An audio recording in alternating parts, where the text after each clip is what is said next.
복 있는 사람에 대해서 말씀을 하고 있습니다. 심령이 가난하게 되고 또 애통하게 되는 것이 복이라고 말씀을 하셨고, 오늘 말씀에서는 또 온유에 대해서 말씀을 하고 있습니다. 예수님께서 말씀하시는 이 온유함은 어떤 의미가 있을까요? 마태복음 11장 28절에서 예수님은 나는 마음이 온유하고 겸손하니 나의 멍에를 메고 내게 배우라, 이렇게 말씀을 하시는데요. 온유를 배우는데 멍에를 메고 배우라고 말씀을 하십니다. 예수님의 온유가 어떤 온유길래 멍에를 메야 하는 건지. 먼저 이 온유는 헬라어로 프라이스라는 단어인데요. 이 단어는 그냥 온순하다라는 그런 온유함이 아닙니다. 사나운 야생 동물이 길들여지고 훈련되어져서 주인을 잘 따르게 되는 것, 이것이 바로 이 온유의 뜻입니다. 다른 말로 표현하면 길들여진다라고 이렇게 표현을 할 수도 있겠습니다. 이런 온유함에 대해서 또 성경에서 가장 잘 나타내는 말이 민수기 12장 3절인데요. 민수기 12장 3절에서 모세에 대해서 이 사람 모세는 온유함이 지면의 모든 사람보다 더하더라, 이렇게 말씀을 합니다. 이제 그의 누이 미리암과 형 아론이 모세가 이방인 아내를 얻은 것에 대해서 비방했을 때 모세가 그 일에 대해서 어떠한 변명도 하지 않고 결국 하나님께서 직접 이제 미리암이 나병에 걸리게 하는 그런 벌을 내리게 되는데요.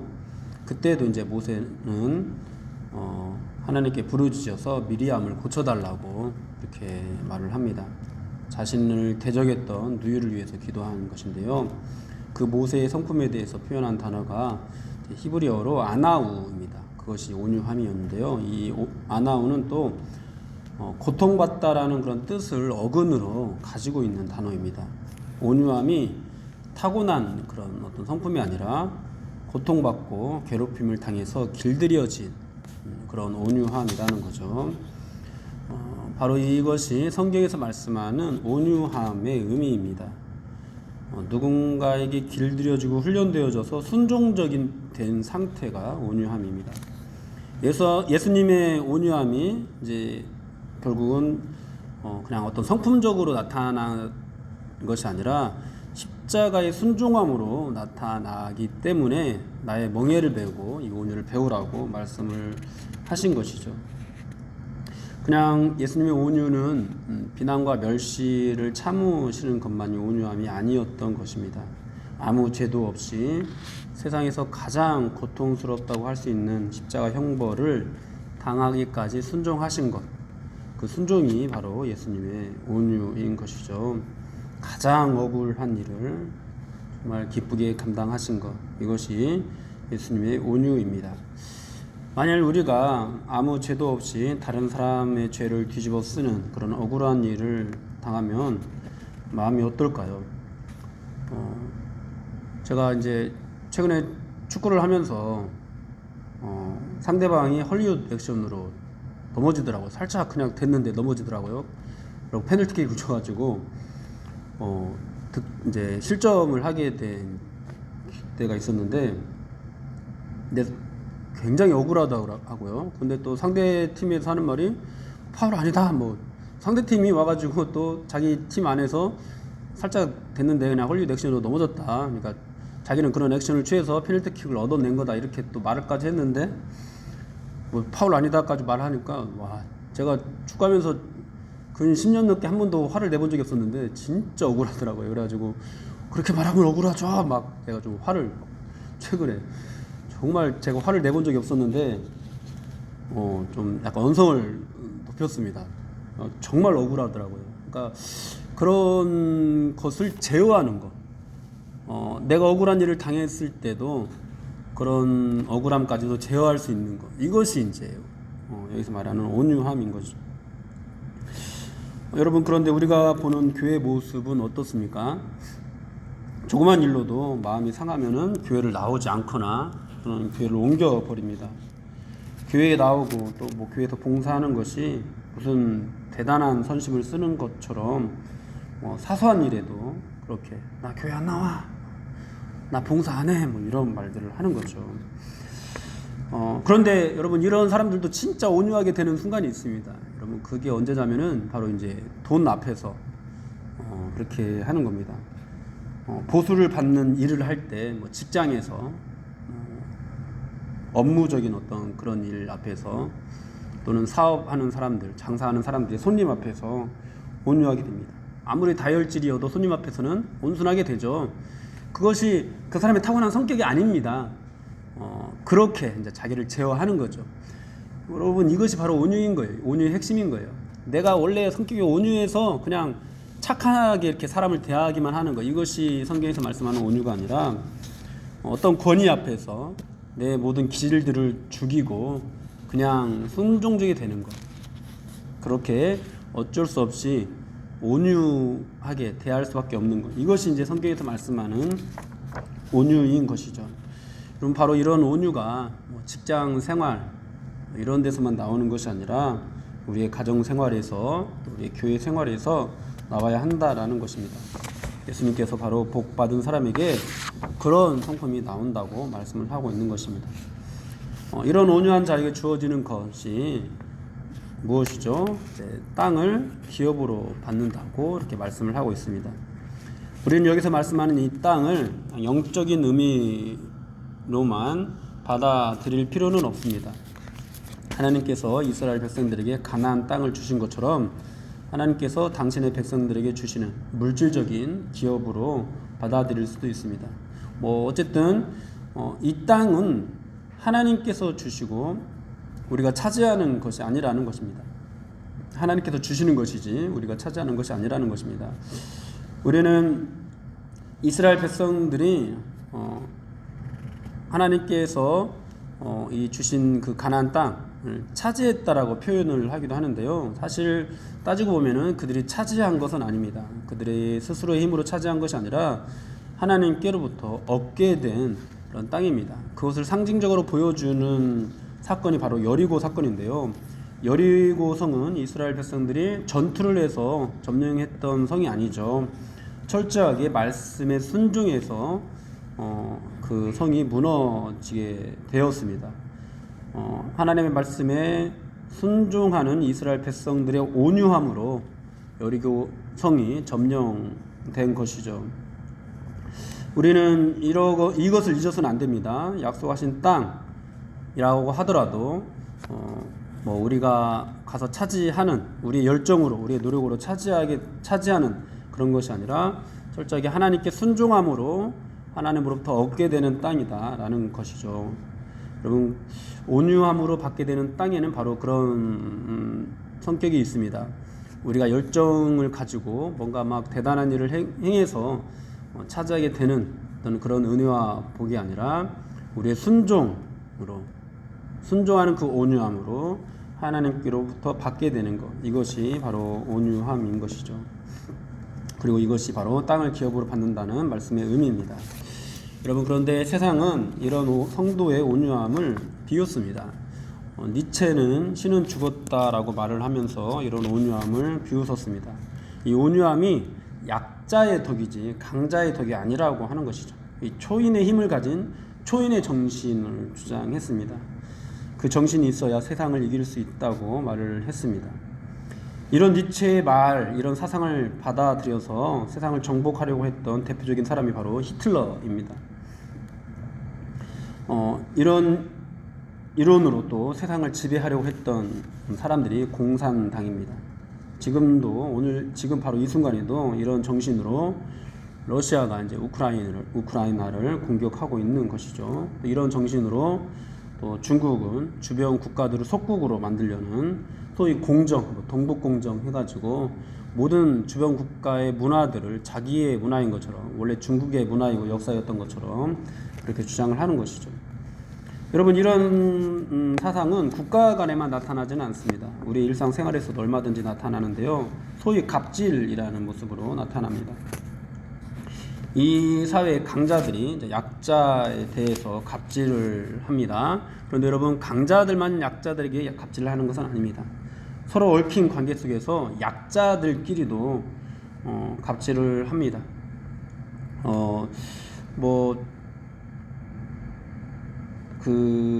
뭐 서로 이제 장사를 하는 사람들끼리 식당에서 밥을 이제 먹으면서 그 식당 주인에게 갑질을 할 수 있죠. 식당 주인이 이제 그 갑질을 했던 그 사람이 또 뭐 장사를 하고 있는 뭐 신발 가게 가서 또 갑질을 할 수도 있는 거죠. 그런 식으로 약자들끼리 얽히고 설켜가지고 서로가 서로에게 갑질을 하는 온유하면 손해를 본다라고 생각을 해서 그렇게 하는 것이죠. 여러분, 이처럼 세상은 이 온유함을 비웃는데요. 여러분, 창끝이라는 영화를 혹시 아십니까? 창끝이라는 영화는 아마존 정글을 선교하러 간 5명의 선교사님들의 실화를 다루는 그런 영화인데요. 이 선교사님들, 5명의 선교사님들이 도착하자마자 원주민들에 의해 죽임을 당하게 되었습니다. 그분들은 다 이제 총을 가지고 있었는데 누구도 총을 발사하지 않았습니다. 죽어가는 순간까지 이 원주민 말로 나는 당신의 친구입니다 라고 이렇게 말을 했다고 합니다. 선교사님 중에 한 명인 짐 엘리엇 선교사님이 선교를 떠나기 전 아들과 대화를 나눴습니다. 아들이 아빠에게 이제 이렇게 말을 합니다. 아빠, 와다니족, 이제 아마존 원주민이죠. 와다니족이 공격하면 아빠는 방어를 하실 거죠? 권총을 쏘실 거죠? 그러자 이제 선교사님이 말을 했습니다. 아들아, 우리는 그들에게 총을 쏠 수 없단다. 그들은 천국에 들어갈 준비가 안 되어 있지 않니? 우리는 준비되어 있고. 당시 이제 언론이 이 사실을 보도하면서 매우 분노했다고 합니다. 그리고 어떤 기자는 짐 엘리엇 선교사님의 아내에게 찾아가서 인터뷰를 하면서 이런 말을 했다고 합니다. 도대체 무슨 낭비입니까? 헛되게 목숨을 잃었다는 거죠. 그러자 짐 엘리엇 선교사님의 아내 되던 분이 이렇게 대답을 했다고 합니다. 낭비라니요. 남편은 어렸을 때부터 이 순간을 위해 준비했던 사람입니다. 그는 이제야 그 꿈을 이룬 것 뿐입니다.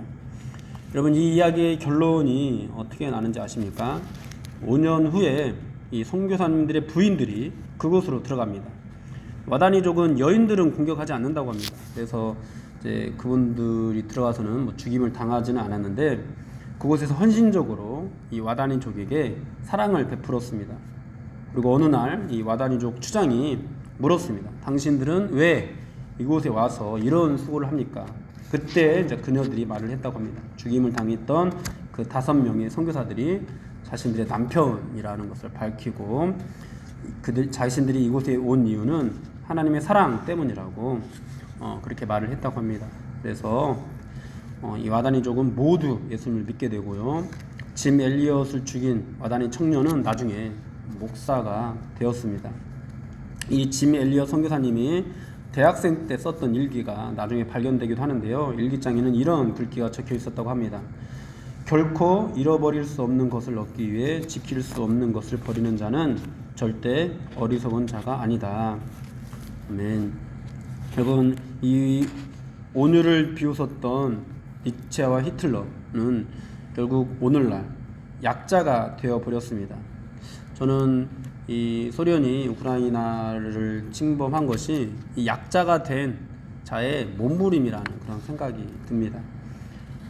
그런데 여러분, 이 예수님의 온유, 십자가를 지고 온유를 배우라고 하신 예수님을 따라서 예수님의 온유를 가지고 죽음을 당한 이 짐 엘리엇 선교사님, 그리고 그런 온유함으로 우리 조선 땅에서 수고했던 그 수많은 선교사님들, 여러분, 이분들은 진정한 강자가 되었습니다. 그리고 놀라운 그런 은혜, 땅을 기업으로 얻는 놀라운 은혜를 입게 되었습니다.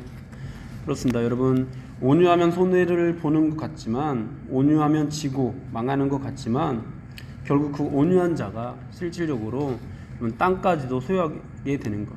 여러분, 이 땅에 와서 죽어왔던 선교사님들에게 이 조선 땅이 그분들의 기업이 된 것이 아니겠습니까? 여러분, 그분들이 실질적으로 땅을 지배하고 땅의 소유권을 갖게 되지는 않았다 하더라도 아브라함에게 가나안 땅을 주셔서 아브라함이 가나안 땅을 소유하고 죽었던 것처럼 그분들도 이 조선 땅을 진짜 영적으로 완전히 소유하고 또 하나님께로부터 기업을 받고 그렇게 죽은 것이 아니겠습니까? 여러분, 그렇습니다. 이 온유한 사람은 땅을 기업으로 얻게 됩니다. 온유한 사람은요, 빼앗고 차지하게 되는 것이 아니라 하나님으로부터 얻게 됩니다. 온유한 아내는 남편을 땅으로 얻을 것입니다. 온유한 부모는 자식을 땅으로 얻게 될 것입니다. 온유한 사람은 이 하나님이 주시는 기쁨과 만족, 이 안식을 땅으로 얻게 될 것입니다. 자유를 또 땅으로 받게 될 것입니다. 그러나 온유하지 못한 자, 힘으로 상대방을 억누르는 자, 이런 사람은 아내를 잃을 것입니다. 남편을 잃을 것입니다. 또 자녀를 잃게 될 것입니다. 친구를 잃게 될 것입니다. 이 온유한 자가 진정으로 길게 우리가 긴 역사를 통해 보더라도 진정으로 땅을 기업으로 받는 그런 은혜를 얻게 될 것입니다. 사랑하는 여러분, 이런 온유함은 바로 순종하는 것이고요. 이런 순종은 예수를 믿는 성도들만 가질 수 있는 하늘의 성품이고 은혜이고 복입니다. 타고나는 것이 아니고요. 노력으로 얻게 되는 것도 아닙니다. 예수님을 믿게 됨으로 믿음으로 받는 것입니다. 이런 성품을 갖게 된 것, 이 순종적인 마음을 갖게 된 것이 복이다라고 오늘 주님이 말씀하고 있습니다. 돈으로 살 수 없는 복입니다. 다른 것으로 바꿀 수 없는 복입니다. 하나님의 자녀들에게, 거듭난 하나님의 자녀들에게만 주어지는 하나님의 축복입니다. 여러분, 이런 마음이 우리 안에 들어왔습니다. 그래서 주님 말씀에 순종하고자 하는 그런 마음이 있습니다. 세상으로부터 손해를 보는 것 같습니다. 그러나 여러분, 이것이 결국 땅을 기업으로 얻게 하는 복을 누리게 한다라는 것을 기억하고 또 그것을 신뢰하고 이 땅에서 온유하게 살아가는 것을 부끄러워하거나 또는 그것을 어리석다고 여기지 않는 저와 여러분들이 되기를 주님의 이름으로 축원합니다.